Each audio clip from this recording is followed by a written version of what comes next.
Okay, mga clean. Okay. Mga clean, noon pa natin ito pa nag-usapan.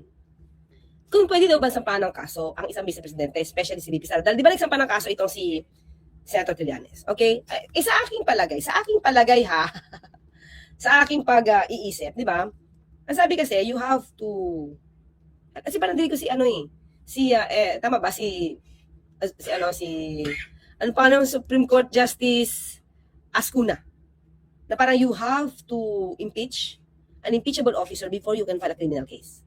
Diba? Okay. Ano bang purpose ng impeachment? Diba? Ano ba ang purpose ng impeachment? Diba? To remove from office. To remove from office. Tapos perpetual disqualification. Diba? To hold public office. Kung sasampahan mo siya ng case, kasi lang ito lang mga kalin. Hindi ko sasabing tama tayo. Pero meron akong titignan na case na i-analyze natin yan. Okay? Pero kung isipin mo, if you will file a case against the Vice President, impeachable officer siya. Halimbawa lang, no bail. Halimbawa, plunder, no bail. Tapos, mapapreso siya. Are you removing her from office? Di ba? Hindi naman. Kung yun ang tingin natin, are we removing her from office? Hindi. Can she still work as Vice President? Yes, sa akin. Diba? Bakit ko nasabi to?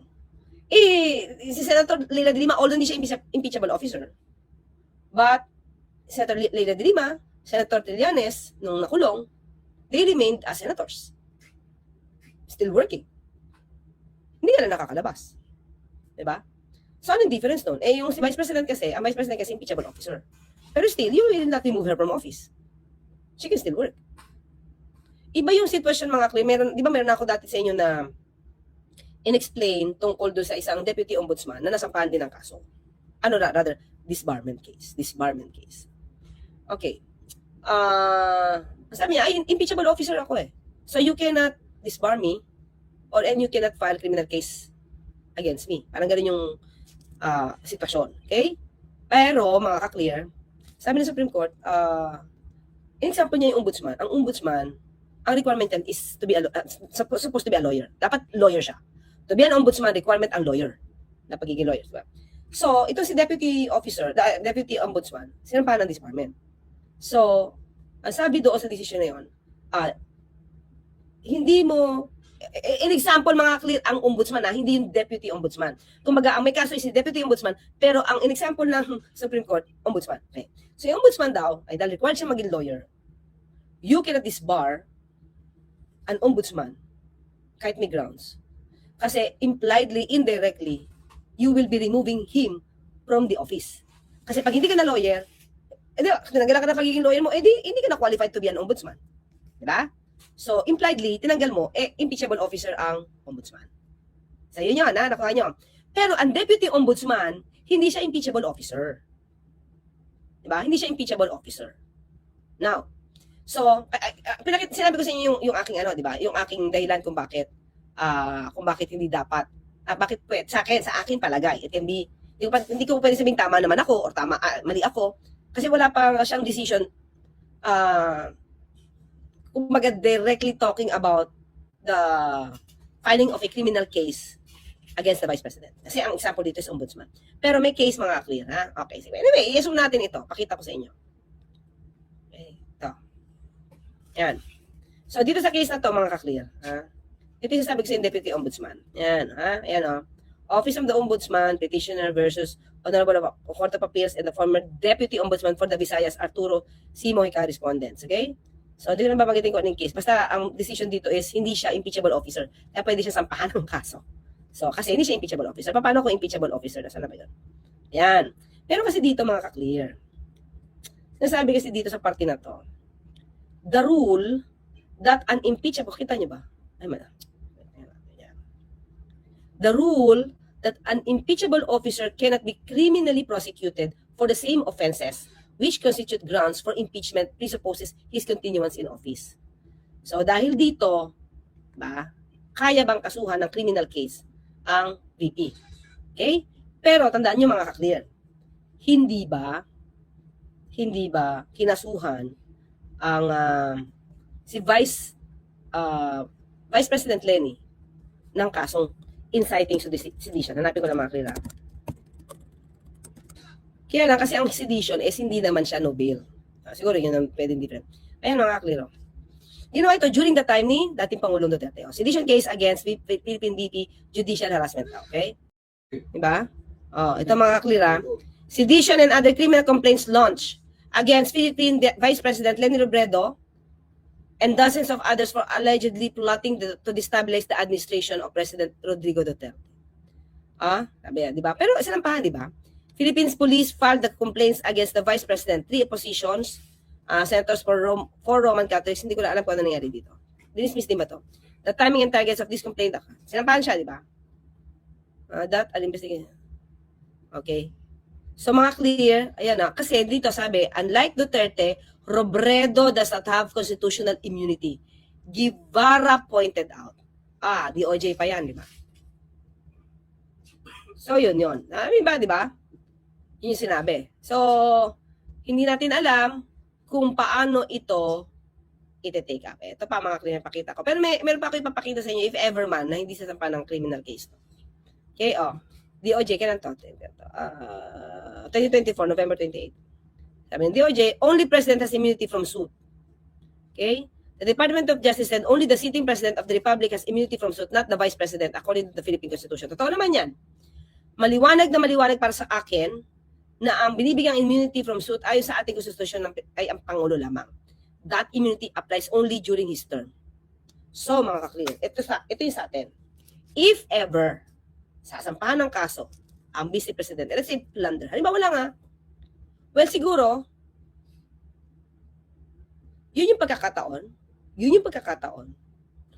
kung si Ombudsman Boying man ang magsasampa nito, kung lang, kasi nandun yung kaso sa Office of the Ombudsman. Hayaan na lang nila siguro si Vice President umakyat ulit sa Supreme Court. Diba? Kasi, yung pagsampa ng sa akin, pagsampa ng kasong criminal case will not remove the Vice President from office. Babawasan lang siguro yung biyahe niya, di ba? Hindi na siya makakapunta ng dahig, if ever, di ba? Pero, tandaan natin, ang dalas niyang wala sa bansa. Di ba? Madalas na wala sa bansa ang Vice Presidente. Pero, sabi nila, remotely, nakakapagtrabaho. Daw. So, anong difference? Hindi nga na siya makakagala. Hindi na siya makakalabas. Pero kung trabaho lang siguro pag-uusapan, baka walang difference. Kasi she can work doon sa jail. Mga clear, ito lang, pinag-usapan lang natin to mga legal matters to Hindi natin sinasabi na dapat siyang ikulong. Sinasabi ko lang kung gano'n mangyayari. Yusek, hindi ba conflict yun pahayag ni Justice kasi wala naman immunity from lawsuit ang VP? Hindi nga, wala nga Kaya pakinggan muna natin mga clear. Pakinggan natin. Para mas maluwalag kung ano yung sinabi niya. Bago tayo mag-discuss dito. Meron pa kasi ako di-discuss maliban niya sa criminal case. Okay? And there's some legal questions that we have to answer before we act on it. Because number one is immunity from suit, if it applies to the Vice President. Because I think that's the most important issue. Because actually, hindi immunity from suit ang dapat It's more on, parang, alam mo yun, parang, ang in-explain kasi dito, na in a way, pag dinimanda mo siya criminally at nakulong, para mo siyang hindi inaalaw makapagtrabaho ng tuloy-tuloy. Yan, di ba? Pero kung ang issue lang is hindi makakapagtrabaho ng tuloy-tuloy, pero nakapagtrabaho naman ng tuloy-tuloy sila Senator Leila de Lima at saka Senator Trillanes. But the difference nga is hindi sila impeachable officer. But kung ang question lang ay kung makakapagpatuloy sila magtrabaho at hindi sila nare-remove sa office, yun na yung sagot. Hindi naman sila nare-remove sa office. Hindi naman sila napigilan magtrabaho. Di ba? Hindi nga sila nakakaboto. Diba? Pero mga ka-clear, wala namang kailangan iboto si Vice President Sarili niya namang trabaho yung sa OVP. Diba? Kahit nga mawala siya, parang okay naman yung OVP dahil nandiyan naman yata si Atty. Zuleika Lopez. Ganun yung dating.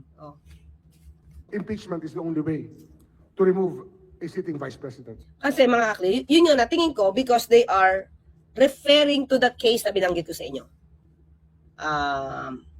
Office of the Ombudsman versus Deputy Ombudsman. Diba? So, kasi, in a way, jurisprudence kasi siya. Pero, dapat maliwanag yun kasi kung yun lang ang pagbabatayan nila, it refers to the ombudsman. Diba? Pero, iba kasi yung sitwasyon ng VP. Diba? So, she will not be removed from office. The filing of the criminal case will not remove her from office. Diba? Limited lang yung paglabas niya. Yun lang yung difference nun. Sa akin, ha? Sa akin. Tuloy. But just the same, we're looking at the immunity issue.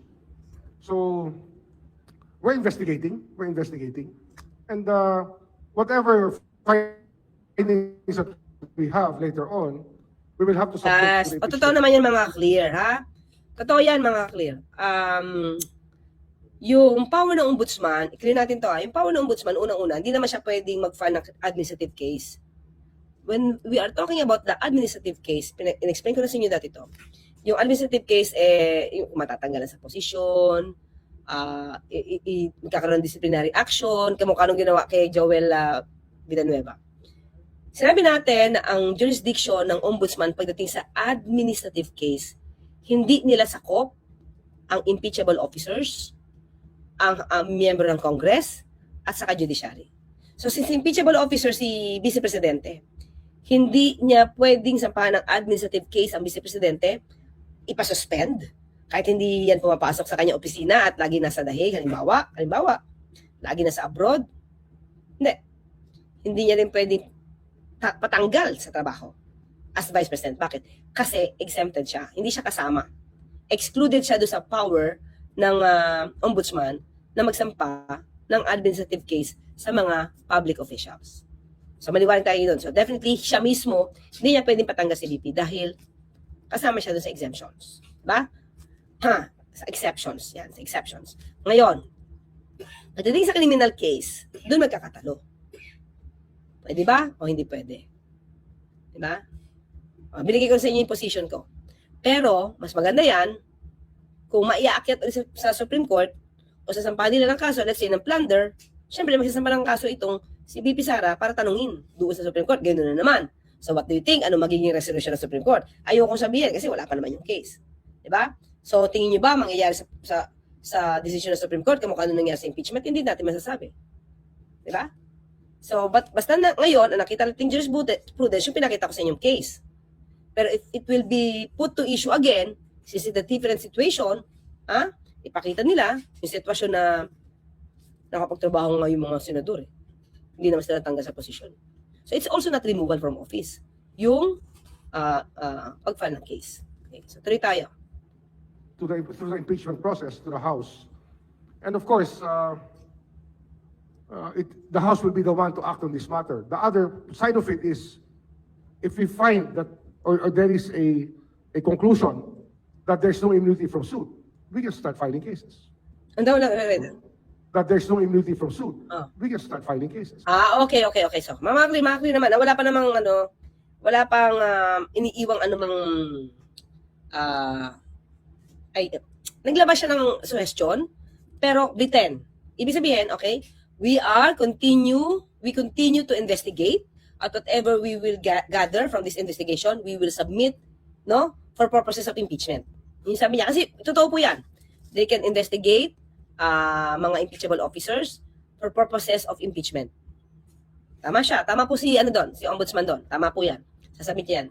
At kung ano may mag-gather nila at may finding sila na wala namang immunity from suit, then they will file. Pero mga kakli, maliwanag talaga, wala naman sila immunity from suit. Tingin ko, it's the idea lang ng, yung pinakita ko sa inyong decision, na even, sabi ko Supreme Court Justice Ascuna, yung sabi na you have to file first impeachment, kung hindi siya may impeach, then you cannot file a criminal case. Meron siya sinabi gano'n eh. Diba? Pero diba, mas masarap siya i-question ulit. Diba, sa Supreme Court. Kasi iba na yung justices dyan. Tignan natin, diba? Baka maiba. Sabi ko nga, yung ibang mga decision ng Supreme Court na a-abandon na kapag may ibang case na na-file after, let's say, mga ilang taon, na-abandon yung dating jurisprudence. Malay natin. Okay? So, tuloy tayo. But at the moment, based on how you assess things, can your Pero alam mo mga kri, tama lang naman ginagawa ni Ombudsman. Tingin ko dapat hindi nga niya ite-telegraph yung kanya mga maaaring gawin eh.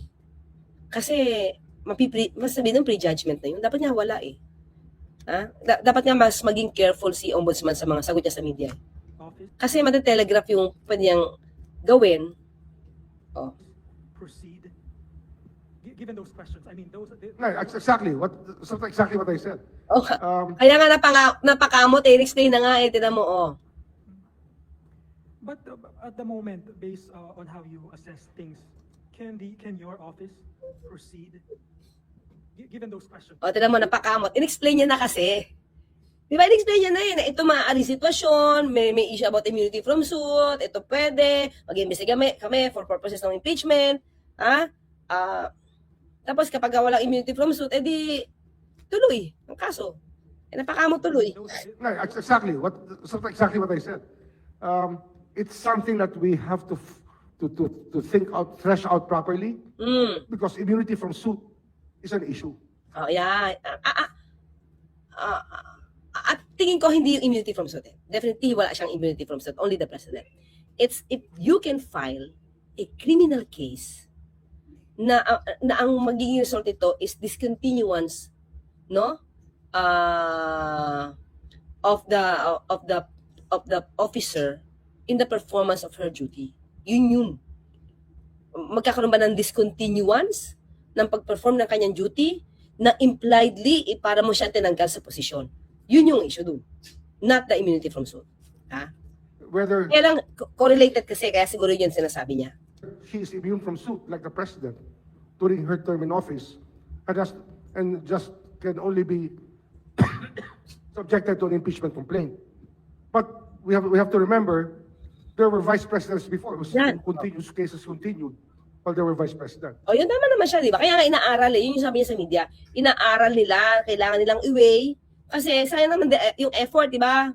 Kaya dapat busisiin nila. Jojo Binay O, tama, Jojo Binay. had cases filed against him when he was vice president. That's why Bibi immunity yun eh. from suit is debatable. But of course, with the way that the Supreme Court is behaving, we don't know Oh, meron siyang ano doon, mga klira. against him Alam mo ha? when he was vice president. That's why immunity from suit is debatable. But of course, with the way that the Supreme Court is behaving, Wow! With the way the Supreme Court is behaving? Ngayon ko lang yung nadinig, mga clear. Sabay-sabay tayo nakikinig ngayon, ha? Nakita ko lang yung title nito, sabi ko, take upin ko. With the Supreme Court now behaving?